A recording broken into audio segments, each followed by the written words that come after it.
చూడండి, మీరు మొత్తం దేశవ్యాప్తంగా ఇప్పుడు మనం సగర్వంగా చెప్పుకోవడానికి ఓటేసిన నేను అంజిరెడ్డికి ఓటేసిన అని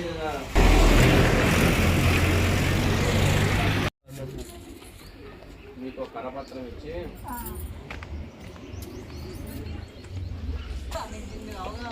అంటే ఎలక్షన్స్ ఎప్పుడు ఐడియా లేదు. 27th రోజు ఎలక్షన్ ఇస్తానా ఇస్తానా అయితే నాకు పాంప్లెట్స్ కావాలి ఏమన్నా నంబరే వేయాలి.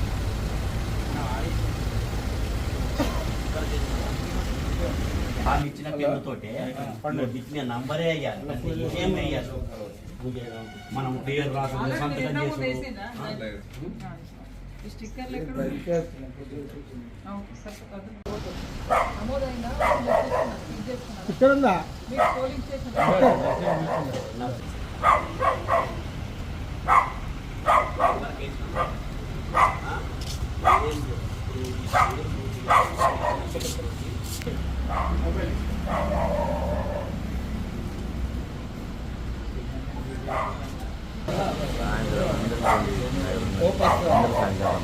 మనం తిరుగుతారు ముసలి లక్షణ మధ్యన అలా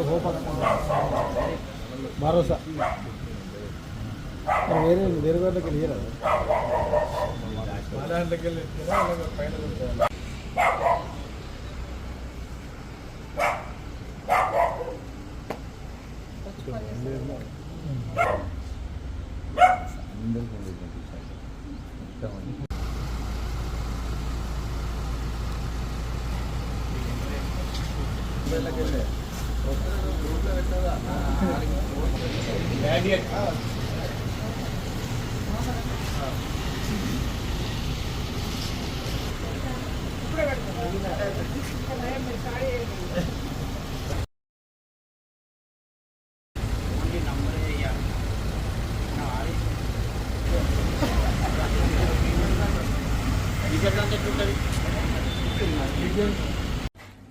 ఉమ్మడి ఆదిలాబాద్, నిజామాబాద్, కరీంనగర్, మెదక్కి సంబంధించినటువంటి పట్టభద్రుల, గ్రాడ్యుయేట్ అలాగే టీచర్ ఎమ్మెల్సీకి సంబంధించి ఎన్నికల ప్రచారం భారతీయ జనతా పార్టీ ఎన్టీపీసీ మండల శాఖ ఆధ్వర్యంలో ఈరోజు నిర్వహించడం జరుగుతూ ఉన్నది. మరి గ్రాడ్యుయేట్స్ అందరినీ కూడా వెళ్ళి వాళ్ళని కలిసినప్పుడు పలకరించినప్పుడు పట్టభద్రుల తరపు నుండి ప్రశ్నించే గొంతుక ఉండాలి, పెద్దల సభకి ప్రశ్నించే గొంతుకని పంపించాలని వారు చెప్తా ఉన్నారు. నిజంగా కూడా చాలా సంతోషకరంగా భావిస్తూ ఉన్నాము. అయితే గడిచినటువంటి ఈ ఏడాదిన్నర పాలనలో కాంగ్రెస్ ఏదైతే హామీలు ఇచ్చిందో పట్టభద్రులకు సంబంధించి ఉన్నత గ్రాడ్యుయేట్స్ అందరికీ కూడా ఇవాళ చదువుకొని ఉద్యోగం లేని వారందరికీ కూడా మరి నిరుద్యోగ భృతి ఇస్తామన్నారు, 4,000 రూపాయలు, చదువుకునేటువంటి ఆడపిల్లలకి స్కూటీలు ఇస్తామన్నారు, ఫీజు రియంబర్స్మెంట్ కావచ్చు, ఇట్లా అనేకమైనటువంటి హామీలు. అలాగే టీచర్స్కు సంబంధించి మరి అనేకమైనటువంటి హామీలనిచ్చి ఏడాదిన్నర కాలం పాటు వాళ్ళ కాలయాపన చేస్తూ మరి వాళ్ళని మోసం చేసినటువంటి చరిత్ర కాంగ్రెస్కి ఉన్నది. కాబట్టి ప్రశ్నించే గొంతుక ఉండాలి పెద్దల సభకి.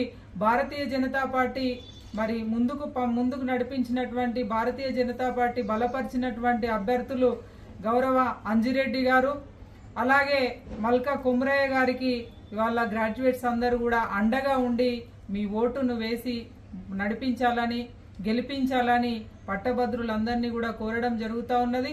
ఈ ప్రాంతంలో ముఖ్యంగా రామగుండం నియోజకవర్గంలో మరి దాదాపుగా గ్రాడ్యుయేట్ ఓట్లు ఇక్కడ 9,600 ఉన్నాయి. టీచర్ ఓట్లు, టీచర్ ఎమ్మెల్సీకి సంబంధించినటువంటి ఓట్లు 384 ఉన్నాయి. దయచేసి నేను మీ అందరినీ కూడా రిక్వెస్ట్ చేస్తూ ఉన్నాను, ప్రశ్నించే గొంతుకల్ని గెలిపించండి. ఇవాళ మీరు చూసుకున్నట్టయిందంటే కాంగ్రెస్ పార్టీకి ఇవాళ టీచర్ ఎమ్మెల్సీ అభ్యర్థే లేడు. అలాంటి దయనీయమైనటువంటి దుస్థితి ఇవాళ కాంగ్రెస్ పార్టీకి వచ్చింది. ఇవాళ గ్రాడ్యుయేట్ ఎమ్మెల్సీ అభ్యర్థిని మీరు చూసినట్టయిందంటే నరేందర్ రెడ్డి పెద్ద విద్యా సంస్థలు ఉన్నటువంటి వ్యక్తిని ఇవాళ తీసుకొచ్చి కార్పొరేట్ మయం ఇవాళ కాంగ్రెస్ పార్టీ చేసింది.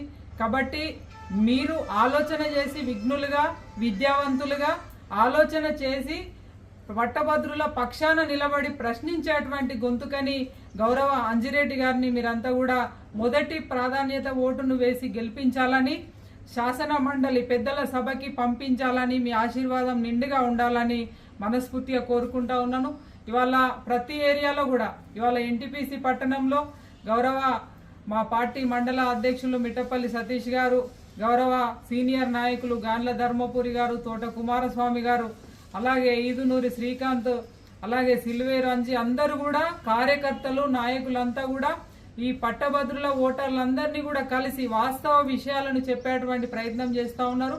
నాయకులు కార్యకర్తలందరికీ కూడా నేను హృదయపూర్వకంగా ధన్యవాదాలు తెలియజేస్తూ ఈ నెల 27వ తేదీన జరిగేటువంటి ఈ పట్టభద్రుల అలాగే టీచర్ ఎమ్మెల్సీ ఎన్నికలకు సంబంధించి మీరంతా కూడా ముందుకొచ్చి ఓటు హక్కు వినియోగించుకోండి. భారతీయ జనతా పార్టీ బలపరిచినటువంటి అభ్యర్థులకి మీరంతా కూడా మొదటి ప్రాధాన్యత ఓటు వేసి గెలిపించాలని పట్టభద్రులందరినీ కూడా నేను కోరుతా ఉన్నాను. భారత్ మాతాకి జై.